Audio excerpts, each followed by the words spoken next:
Her Look is underwritten with a generous support of Divorce Mediation Center, LLC. Mediation is less expensive, confidential, and much less intimidating than going to court. At DMC, helping couples to make their own decisions with results that are less stressful for the children of the marriage is our goal. Divorce mediation is approved by the American Bar Association.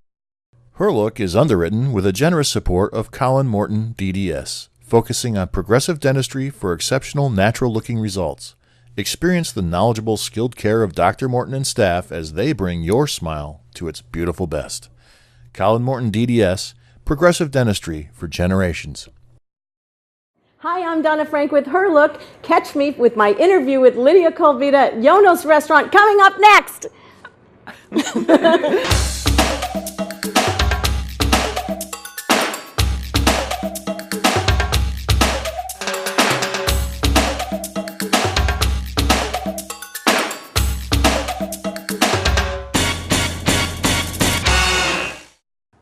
Hi everyone, welcome to Her Look on Look TV. We are sitting with Lydia Kulbida from Channel 10 and Fox and all over. She's done a lot of things. We're going to find out about them today, but I'm so excited to be here with Lydia on so many levels. Me too. Excited to see you again, Donna. Yay. I'm usually asking the question, so it feels funny being on this side, but I feel good with you. Oh, thank you. And I'm going to say that even though you might say it feels funny being on that side, you've been on that side quite a bit. I always wanted to be a journalist. I love what I do.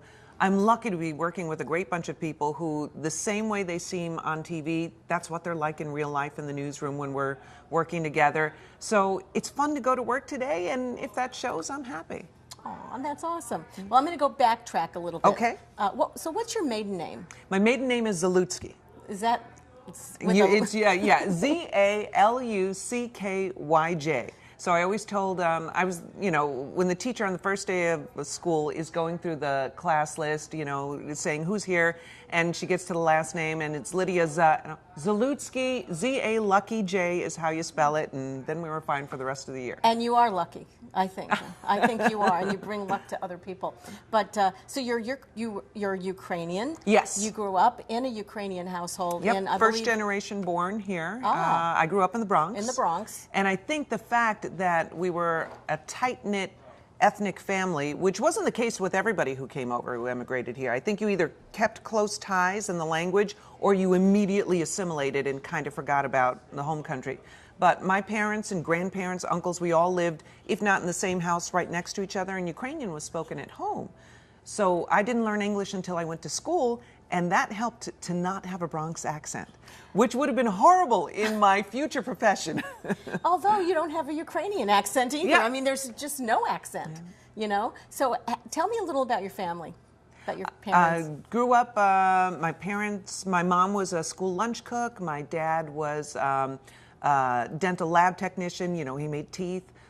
Two older brothers, and I was the baby of the family, the only girl, and a little bit of a gap. My brothers are 9 and 12 years older than me, so they always looked out for me growing up. It was a wonderful upbringing in the city that at the same time every summer was spent up in the Catskills. My grandparents had a farm just past Woodstock, that is, in Shokin, New York. And a lot of Ukrainians actually bought homes because they thought it reminded them of the Carpathian Mountains. So that was like striving. Work as hard as you can in the city all week so you can get out to the mountains, and went to summer camps there. And that's when it was funny when you knew you were a city kid, because the crickets kept me up at night at camp, but the number 4 train that goes by Yankee Stadium rattled outside my bedroom window, and I slept through it just fine. Oh boy, I can relate to that, having lived in the city and moved up here, and I was just I was afraid when I heard nothing. Right. It's like, it's too quiet. So are you still as tight with your siblings as you were growing up, when you say that you all kind of, and you've got, maybe aunts and uncles or cousins? Yes, my nieces, and this year for the first time my nephew came up, and everybody's scattered all around the country by now, but still the summer times we gather at these same dance camps that, I went to, one of my sisters-in-law went to, and all the kids, all the cousins get together every summer. And you said dance camp. Yes. So I happen to know that you still dance and teach Ukrainian traditional dancing here in the Capital Region. There is a folk dance group based in Water-of-Leet called Zodapad, which means shooting star. Okay. And my teacher from New York City traveled up here every weekend for about 25 years. I can't believe, I mean, I'm tired going down Route 7 on a weekend to teach a half-hour class, and she would spend her entire day, you know, traveling up here by bus, teaching class all afternoon, going back to the city. So it was really special to me, not just to keep that heritage going, but having that connection. The teacher that I grew up with since I was 6 years old was the same one who was the group here. And I kept it going, and then two friends of mine, one of whom grew up here, one in Connecticut, but again, we all met through dance in the Catskills, and they're a married couple, and they both danced, and now they continue it with me, and with their children danced here, my kids danced here, so I just love keeping it going. Speaking of kids, Yes. you have two beautiful daughters. Oh, thank you. I never thought how much being a mom, though, would change your view on the world. Because I remember I worked up until the day that I had both of them. And it changed after I had my first daughter. I was actually in a NICU in Springfield, Massachusetts, shooting a story on premature babies and the struggles that they have and the families have. And I'm 8 months pregnant, you know, here I am lumbering through the NICU, and I'm asking the photographer, you know, zoom in on the baby's hand so you can see how tiny the baby is compared to the equipment around them. Or zoom in on the chest so you can see how hard it is for them to breathe and they need this help. And it didn't really affect me. I felt concerned for the families and these babies, but it didn't really hit me until about 2 days later. I actually had a problem, had to be induced, and had my own baby almost 5 weeks early.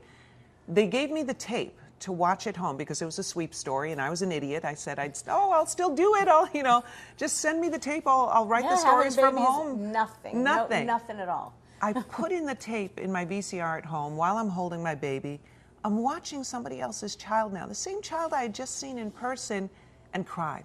I could not believe what a difference actually having your own child makes in how you view the world and how you want it to be a better place and a safer place for everybody. One of the things that really interests me about you, and I'm really impressed by it. I don't know if that's the right word, but you know, you have grown up doing a lot of things. You know, I read your bio. I've known you. I've seen you. You've done, you know, from college. You think you're getting your master's now in elementary education. There was a point in my career where I was asked to leave, you know, one job. It made me rethink what else in life is there that I would want to do, because I'd wanted to be a journalist since I was a kid. You know, and I was happy doing it, but if I couldn't do that anymore, what else would I want to do? And to me, being a reading teacher, wouldn't it be amazing to be able to open the world of reading to somebody, because it really opens the entire world. I agree. But back to what I was getting at, I know that you do a lot of that, school, work, you know, your daughters, your dance, you're a foodie, we'll get to that. You also have your mother-in-law with you. Yes. When I grew up, my grandparents lived with me, and I grew up seeing my mom taking care of her parents, and I always assumed that that would be me. You know, even though I have two older brothers, it's usually the woman's job in the family to be the caretaker. So I sort of assumed that I would have my parents living with me when I eventually got married and had children. My mom, unfortunately, passed away just about a year after retirement. So when my husband's parents' health started going, my father-in-law was getting Alzheimer's. They had retired. They lived in the Catskills.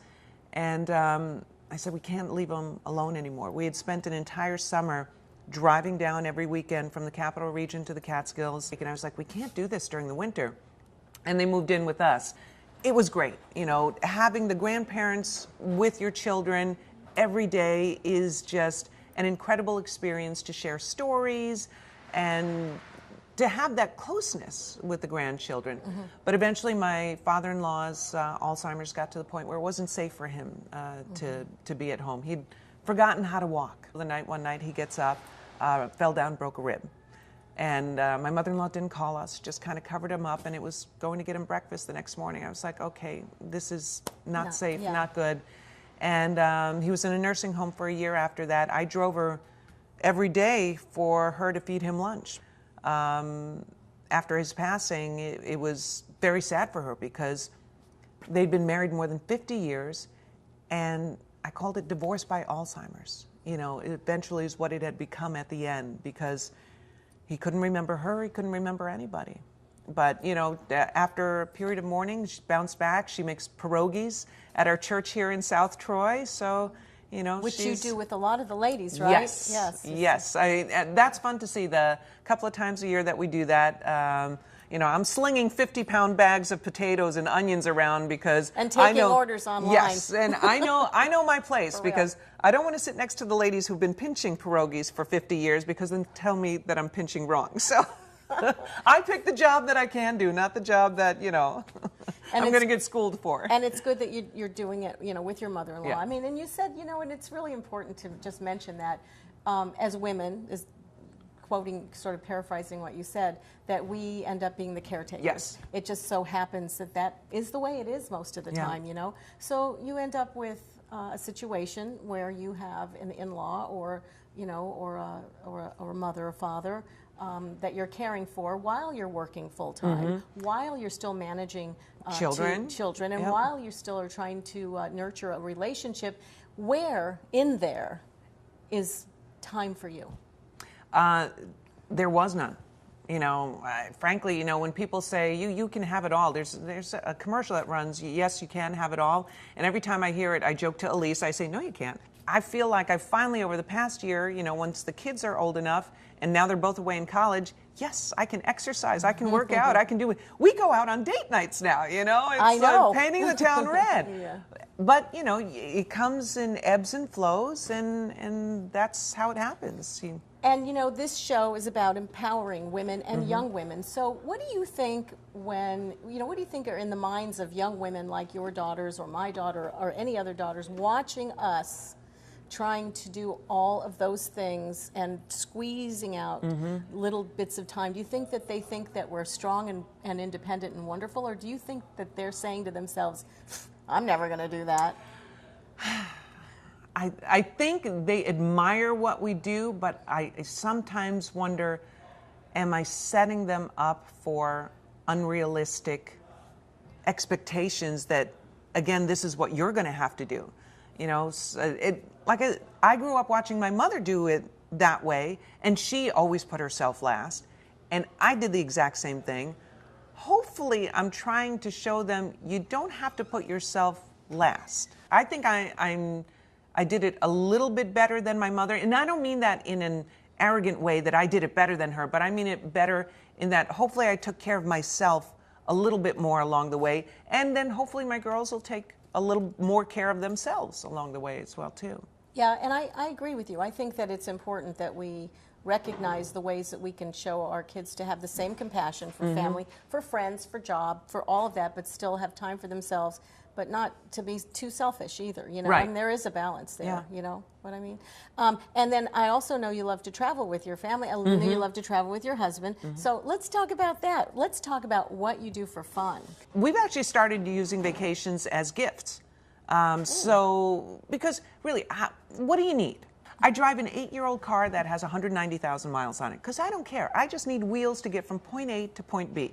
It's not a status symbol for me.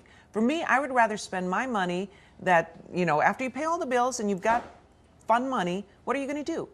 Let's go someplace together and make some memories. I like that. Yeah. So the kids' graduation gifts have turned into family vacations. Our anniversaries have always been family vacations. Our 20th anniversary, we went to Hawaii. It wasn't just the four of us, but we took my husband's mom and her sister husband and their daughter. So it was like a big group of 8 on that cool. one. And we also done an Alaska vacation. Oh, that sounds great. And I know also that you work out a lot now. You're back, like you said, you're back to the Right. gym. You know, you're feeling good about that too, which is I mean, great. When I was in college, I was not only dancing with my dance group down in New York City, but one of the ways that I made money was I taught aerobics and weight training in schools. So I was always physically fit, but that's the first thing to go once life starts piling things on. So I got a couple quick questions. Okay. This is a little Q&A, you know, just the first thing that pops into your head kind of answer. So here we go. Who's your favorite celebrity? Robin Roberts. Yeah, good one. when I ran for the Leukemia Lymphoma Society Woman of the Year a couple of years ago, she did an interview with me that was just, she was so raw, open, honest, real about everything that she'd gone through with her health crises, and the fact that she was able to battle through all of that and while still working most of the time was wow. Okay, great. That's a good one. Okay. I'll vote for that. All right. Okay, ready? You're a foodie. Yes. Favorite food and least favorite food. Oh, least favorite, I can tell you right away, sea urchin. You mentioned that in something I read. I did. There's just something about the texture. It's the only food I've ever not only spit into a napkin, but I've wiped my tongue afterwards. Okay, so is Oh, there... favorite food. Oh, favorite food, right, favorite food. Do I go for something Ukrainian like pierogies? Who doesn't like pierogies? Yeah, let's go for pierogies. Okay. How about this? Is there something on your bucket list that you... It's something I swore I would never do, but I think I may be talked into doing it next year, jumping out of a plane. Yeah, I know. I'm going to do it. Good for you. Yeah, no, I'm going to do it for charity. So, you know, I figure, you know, even if I don't make it, hopefully somebody will benefit at the end of it. Well, you can't back out when you do it for charity, right? Right. You That's like the other have thing. To do it. So that'll make me do it. Oh wow! Well, I want to be around when you do that, so All I can right. tape. We Well, can come tape that. And then lastly, the show is about empowering women. You know, young women, women of our age or older. Is there some piece of advice if you were, let's just say, younger women, if you're sitting in a room like you probably have, full of, you know, maybe sophomores in high school, and they're looking at you as a celebrity, a news anchor, a mom, finding out more about you. What is one piece of advice that you would give them before you left that room? Be guarded with your privacy is my first piece of advice. Not everything you think, see, or feel has to be tweeted or posted on Instagram, shared on Facebook. Not that any of the young people are on Facebook anymore anyway. Facebook? But what's I know. Facebook? My to young nephew, people, my right? 13-year-old nephew, and I said, I'm on Facebook. He goes, yeah, so are all the other middle-aged mothers. I was like, oh, burn. I said, yeah, but I have more followers on Instagram than you do, young man. There you go. And the other piece of advice is know your worth and don't be afraid to ask for it. As a woman, as a person, you bring a value to the job, and you should be paid for whatever that value is, and young women should not be afraid to ask for that value. Politely, but ask for it. Well, I think that's probably right across that transcends all age groups, right. That advice, because even at our age, we end up feeling a little bit more, that caretaker thing kind of keeps pushing itself up front, and you can do it all that way. You know what I mean? Yeah. And so we've come to the end of our little bit of time together, and I'm heartbroken. I don't want to leave you yet. But I do know you're a foodie, and I want to say we're at Yono's restaurant, and Yono's in Albany is one of the best restaurants in the world. And we have some Indonesian banh mi. And you haven't had banh mi before. No, So yeah, it's probably the signature dish here. So we're gonna cut those cameras. Maybe we'll get a little B-roll, and we're gonna taste that banh mi. Looking forward to it. Yummy. Thank you, Lydia. I want to give you a hug. Thank you. You have been a fantastic guest on our show here at Her Look on Look TV. Her Look is underwritten with a generous support of Colin Morton DDS, focusing on progressive dentistry for exceptional natural-looking results. Experience the knowledgeable, skilled care of Dr. Morton and staff as they bring your smile to its beautiful best. Colin Morton DDS, progressive dentistry for generations.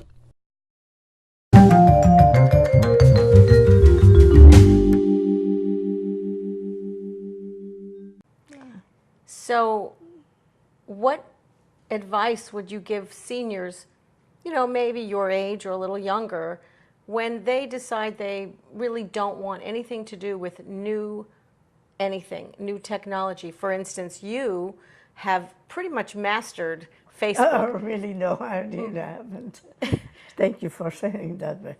But they don't want to do it. I don't know why. They don't want to try. That's the thing. Yeah. You have to try. Yeah. Keep on trying. Keep on learning.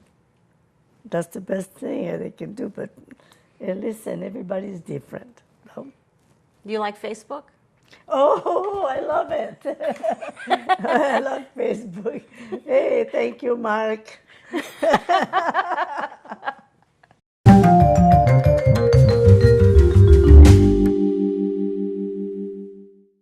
Her Look is underwritten with the generous support of Divorce Mediation Center, LLC. Mediation is less expensive, confidential, and much less intimidating than going to court. At DMC, helping couples to make their own decisions with results that are less stressful for the children of the marriage is our goal. Divorce mediation is approved by the American Bar Association.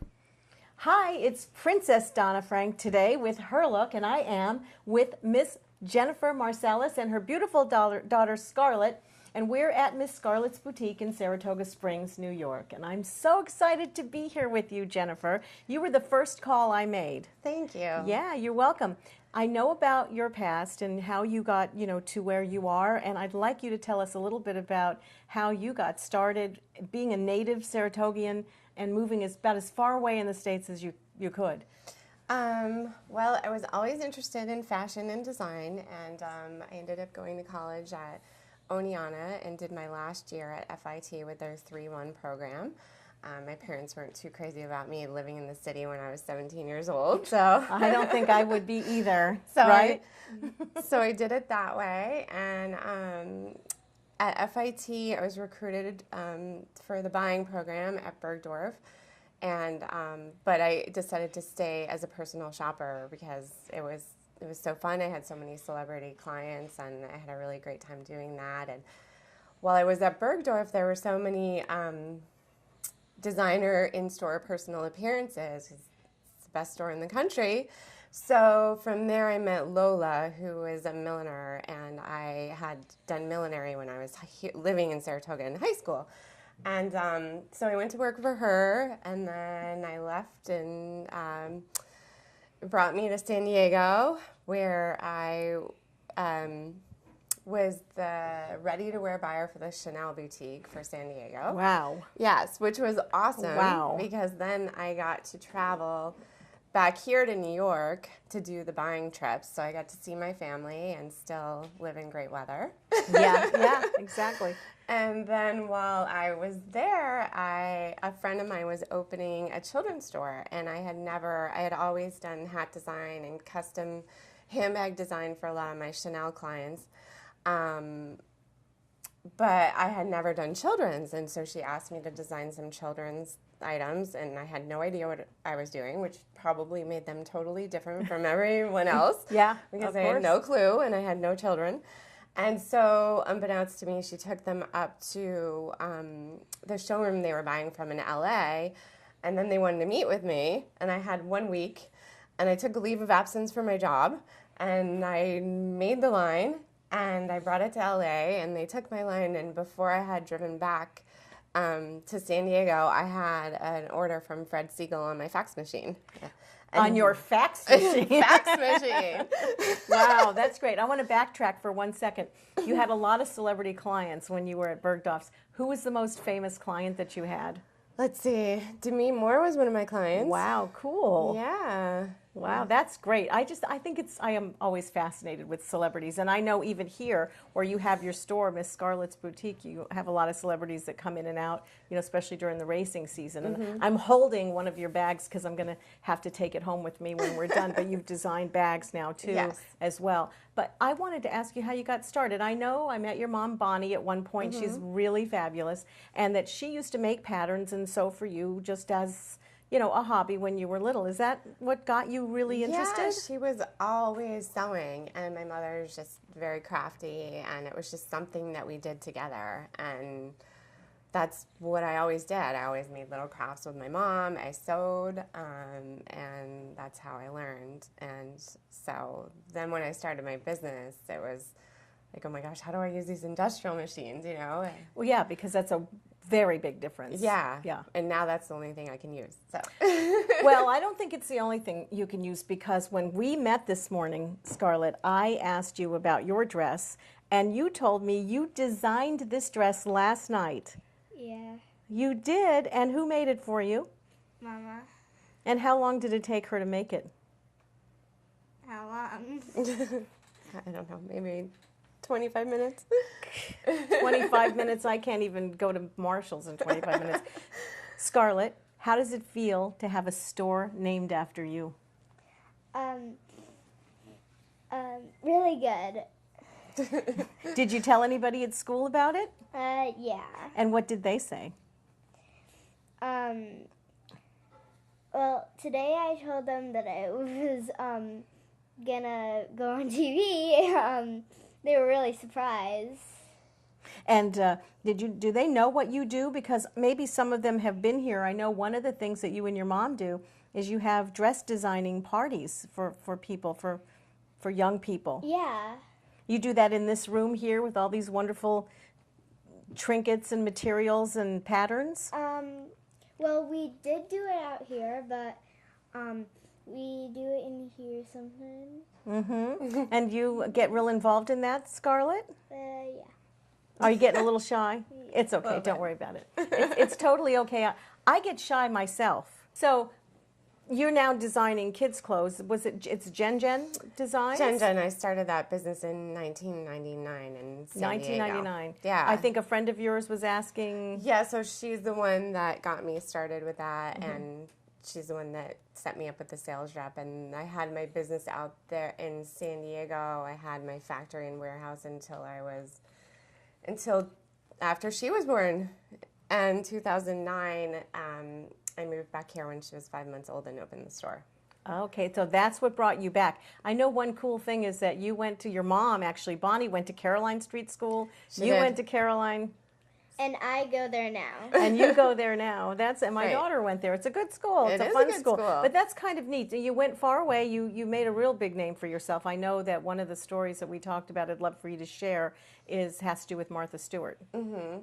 Yeah, it was interesting. I had designed one of my collections was horse racing based, and it had the names. I lived in Del Mar, California, and it had Del Mar, Saratoga, and the fabric.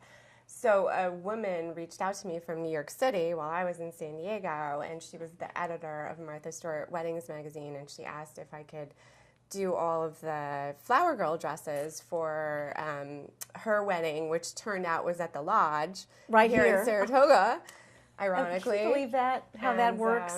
I grew up a few blocks away from there. That is so weird. And you got a photo. They actually did a photo shoot. We'll share that later. But to me, that must have been over the top for you. Yeah, it was great. That's really awesome. That's great. It was like full circle, like weird coincidence. So. And so from that, you came back to town, and here we are. Yes. Oh, I'm so excited. So I just have one question. What do you want to be when you grow up? I probably want to be a singer or a dancer. Will you wear all of your own costumes, design them, and have Mama make them? Yeah. Oh, I think so. I think that's a great idea. She knows how to sew on my sewing machines, on my big industrial machines. Well, what I love about that is that you're passing on a really fabulous tradition. I think it's great that you were a pattern maker, a designer, worked for some really heavy hitters, and now you're back here, and you're such a treasure for Saratoga Springs. And I love what you're doing now with these handbags. I love your store. I love what you're doing with the, with the parties and teaching, young people how to sew. It's just a lost art, and it's so great. Thank you for joining us, Jen, and thank you too, Scarlett. It's really been great. Thank you so much. All right, all of us. We're going to try some bok meat, and now we have. Are we lucky to have Yono here? Look at this. This is service. Indonesian delicacy. It is the favorite here. It's probably my favorite. Her Look is underwritten with a generous support of Colin Morton, DDS, focusing on progressive dentistry for exceptional natural-looking results. Experience the knowledgeable, skilled care of Dr. Morton and staff as they bring your smile to its beautiful best. Colin Morton, DDS, progressive dentistry for generations.